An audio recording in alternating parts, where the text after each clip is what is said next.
Sejauh ini pelemahannya kan tadi saya katakan di depan kita masih 1,8% year to date Iya, ya. Tapi memang heeh, kalau dari titik tertingginya ya kita melemah sekitar 5%-an. iya, Kalau pelemahannya terbatas, menurut saya ini malah justru pendapat saya itu malah akan cenderung menggairahkan ekonomi kita ya. mmm, Karena tadinya misalnya melihat inflasi rendah, harga barang impor rendah, keinginan untuk melakukan investasi atau melakukan kegiatan dagang, mengimpor itu juga kecenderungan menurun ya akhir-akhir ini. Tapi dengan adanya ekspektasi bahwa rupiah akan melemah terbatas, asal jangan pelemahannya berlebihan ya, seperti tadi iya, saya sebut Argentina atau Turki ya. mmm, Kalau pelemahan terbatas itu justru saya pikir malah bisa menggerakkan sektor real.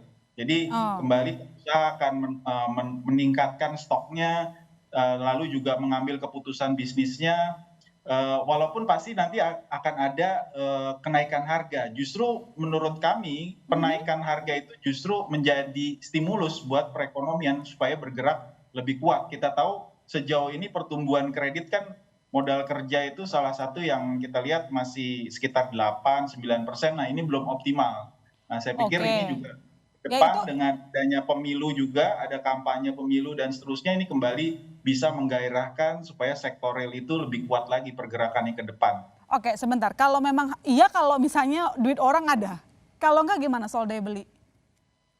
Ya, ini daya beli sejauh ini kan kalau kita lihat inflasi September terendah ya, Iya, 2,2% ya. heeh, Dan ini memang kita tahu banyak contoh di negara lain seperti di Jepang itu oke, kalau inflasi terlalu rendah, deflasi justru malah membuat ekonomi kurang bergairah. Tapi oke, kalau ada ekspektasi bahwa harga-harga akan sedikit meningkat ya mhm, atau akan bergairah, orang kembali akan melakukan restocking. Tadi ya, Pak Roy juga bicara tentang iya, import bahan baku. Nah, ini iya, besar sekali, 75% dari import kita itu adalah bahan baku.